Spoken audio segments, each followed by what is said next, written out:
So that the sum of cubes of 3 consecutive natural numbers is divisible by 9। यानी कि यदि हम लोग कोई भी 3 कंसेक्यूटिव नेचुरल नंबर लें और तीनों कंसेक्यूटिव नेचुरल नंबर का यदि हम लोग क्यूब करें और क्यूब करने के बाद जब हम लोग उसको ऐड करेंगे तो वो जो नंबर आएगा उस नंबर को जो है 9 डिवाइड करेगा। इसी चीज़ को हमें शो करना है।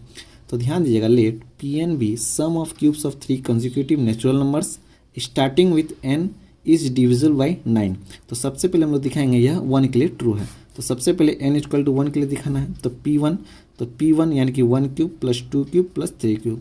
तो तीनों हमारा नेचुरल नंबर है और तीनों कंसेक्यूटिव है। जैसे 1 2 3 कंसेक्यूटिव है और 1 2 3 नेचुरल नंबर है। तो इसका क्यूब करेंगे तो 1 cube plus 2 cube plus 3 cube. तो इसको जब हम लोग सॉल्व करेंगे यहाँ आ जाएगा 36। तो इस 36 को जो है 9 डिवाइड करेगा, यानी कि यह 1 के लिए ट्रू है। ठीक है, now suppose P m is true. तो हमने मान लिया कि यह m के लिए भी ट्रू होगा। तो जब m के लिए ट्रू होगा यानी कि m cube plus m plus 1 cube plus m plus 2 cube, ठीक है, m प्लस 2 का होल क्यूब, वो क्या होगा 9 से डिविजिबल होगा। तो इसको हम लोग लिख सकते हैं m cube plus m plus 1 cube plus m plus 2 का whole cube is equal to 9 के। 9 से डिविजिबल होगा तो 9 के लिख सकते हैं। तो इसको हमने इक्वेशन 1 मान लिया। Now we will show that P m plus 1 is true. तो जब m के लिए यह ट्रू है, हमने सपोज किया, तो यह m प्लस 1 के लिए भी ट्रू होगा। तो इसी चीज़ को हमें शो करना है। तो ध्यान दीजिएगा, जहाँ m है वहाँ पे क्या करेंगे, m प्लस 1 रखेंगे।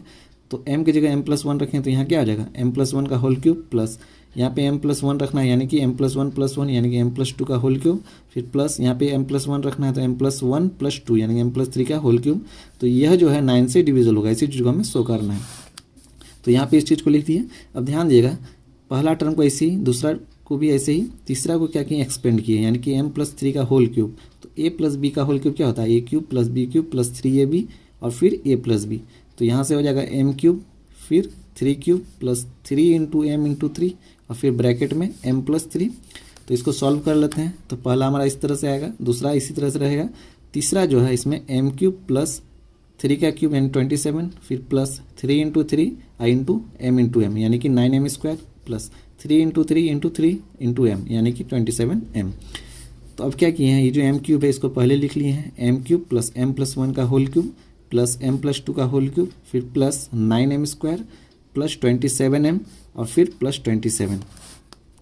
तो m cube plus m plus 1 का whole cube plus m plus 2 का होल क्यूब फिर प्लस यहाँ से हमारा कॉमन क्या आ रहा है, 9 कॉमन आ रहा है। तो 9 कॉमन ले लिए। तो जैसे ही 9 कॉमन लेंगे यहाँ ब्रैकेट में आ जाएगा m square plus 3m plus 3। अब ध्यान दीजिएगा, इसके जगह हम लोग लिख सकते हैं 9 के इक्वेशन 1 से। देखिए इसके जगह हम लोग लिख सकते हैं 9 के, तो इसके जगह, ठीक है, इसके जगह 9 के लिख दिए फिर plus 9 into m square plus 3m plus 3 यहाँ पे लिख दिए हैं यूजिंग इक्वेशन 1।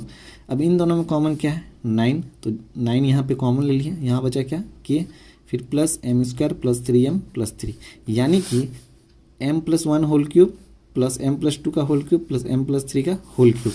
यह जो है 9 से डिविजिबल होगा क्योंकि 9 का मल्टीपल है यानी कि 9 से डिविजिबल होगा। तो इस तरह से हमने दिखा दिया कि जब m के लिए यह ट्रू होगा, ठीक है, यानी कि यह m प्लस 1 के लिए भी ट्रू होगा। तो उसी चीज़ को लिखे हैं, this shows that P m plus 1 is true, hence by mathematical induction the result is true for all n belongs to natural number.